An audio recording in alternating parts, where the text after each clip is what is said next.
I'm going to tell you something. Somebody brought this to my attention the other night, Mary down the street. When the mafia was still around, we didn't have none of these problems. Yeah. Seriously. Say that again. When the mafia was still around, you didn't. None of what problems? Drugs, shootings. Now we don't per se in Bloomfield, but I mean anywhere. So there was a mafia presence. Yeah. Not anymore. Maybe. Maybe a few. Have you seen The Sopranos? No, my daughter usually liked to watch The Sopranos. My name is Dean Bogg, and this is a series that I'm calling Neighborhoods.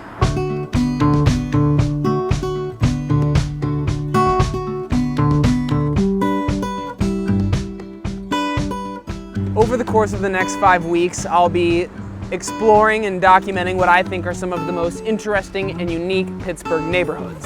These videos will consist of me pontificating about the neighborhoods, interviews with local residents, this neighborhood rocks, and a ranking of each neighborhood based off Dean's neighborhood ranking scale of 0s and 1s. 5 weeks, 5 neighborhoods, 5 videos. Oh no, I don't care about, no, I pay everything cash. So which flavor you want? You want to go with the hot? It's not the little Italy that people call it. We have an extremely large mixture of people, a lot of good people. We have a lot of hospital people. You still have a good base of Italian people, but you've got a lot of young, hip, modern customers. There are 2 main businessy streets in Bloomfield. That's Liberty Ave and Penn. Now technically that's Garfield and this is Bloomfield, but for the sake of this video, we're gonna include Penn Ave. The streets of Liberty and Penn are lined with local businesses. You got your barber shops, your diners, clothing boutiques, drugstores, restaurants, local galleries, food trucks, bike shops, and coffee shops, and your smoker-friendly bars. Aside from those 2 streets, it's almost entirely residential. Bloomfield doesn't have a substantial park within walking distance, but it does have an enormous graveyard. The graveyard is a great place to go for a walk and unwind, but I would feel weird tossing a frisbee over Joseph and Dottie here, so Bloomfield gets a 0 on the park scale. Aside from like Aldi and Family Dollar, almost every business here is locally owned, so Bloomfield receives a firm 1 on the mom and pop scale. I chose to start with Bloomfield because there's a lot going on here, and in the past people have been generally pretty open to talking to me, especially when I'm walking around with the camera. Good, how you doing? What's up? How you doing? Good, how are you doing? It has been gentrifying for a long time, but it started with more like poor art type, like younger crowd, like art and music in like the earlier 2000s. That made it cool. So then like people with a little bit more money started coming in. Pam is talking about what's known as the Soho Effect, where artists move into a struggling neighborhood and they add a vibrancy to the place that makes it desirable all of a sudden. People like myself kind of narc on the place and all of a sudden it becomes cool. When that happens, a place is either able to maintain its soul and hold on to what made it cool, or the people who added that vibrancy get pushed down. So far, I think Bloomfield has been able to hold on to that authenticity and that soul.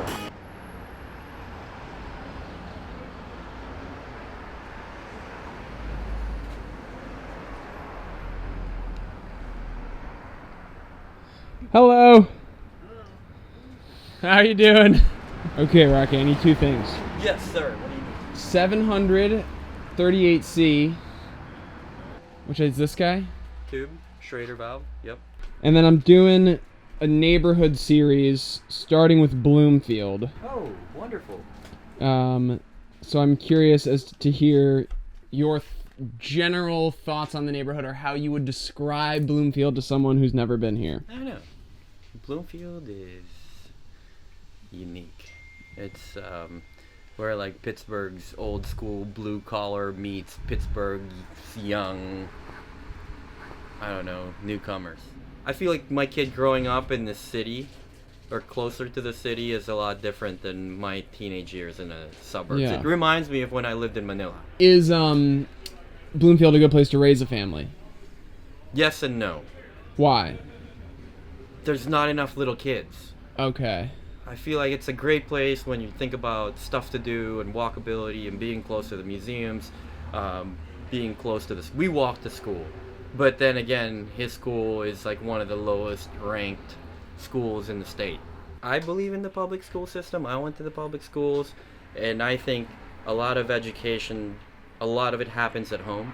The school But system. it is also nice to go to an award-winning school district with a lot of resources. That doesn't hurt. So I don't know. I don't know. I'm stuck. Yeah. I'm stuck in Bloomfield. You coming from Cranix? Yes, sir. How'd it go? Good. All right. There are a lot of small, wonderful details about Bloomfield that I love. This cat is always in this window. Out of any neighborhood in Pittsburgh, I think Bloomfield has the strongest art scene. The first few times I came over here, I was intimidated by how cool people were. So Bloomfield obviously receives a 1 on the coolness scale. Aesthetic, design, retro, cool. I'm currently in the Hollow, I think it's called. It's this no man's land between Bloomfield and what I think is North Oakland or Polish Hill. Regardless, it's this little valley that separates the two neighborhoods.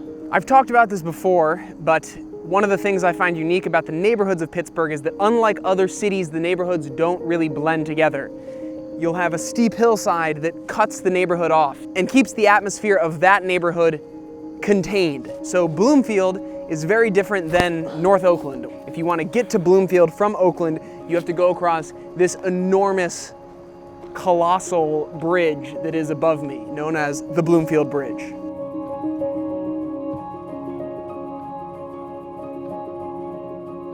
This is a place known as Iron Eden. It's also down in the Hollow. It's the studio of this guy named John, who I met last week on accident. He hit my bike with his car because I had my camera placed in the middle of the road.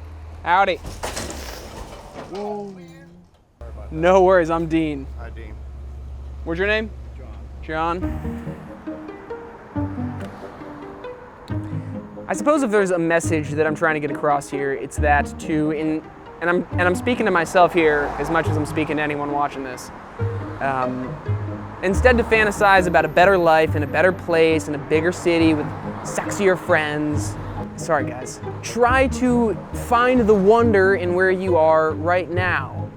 Enjoy the details of your neighborhood, enjoy the people of your neighborhood, and realize that your place is unique and beautiful. I'm getting all Mr. Rogers on you here. All right, I don't have a neighborhood in mind for next week, so let me know what neighborhood you'd like to see me cover. And yeah. Alrighty then.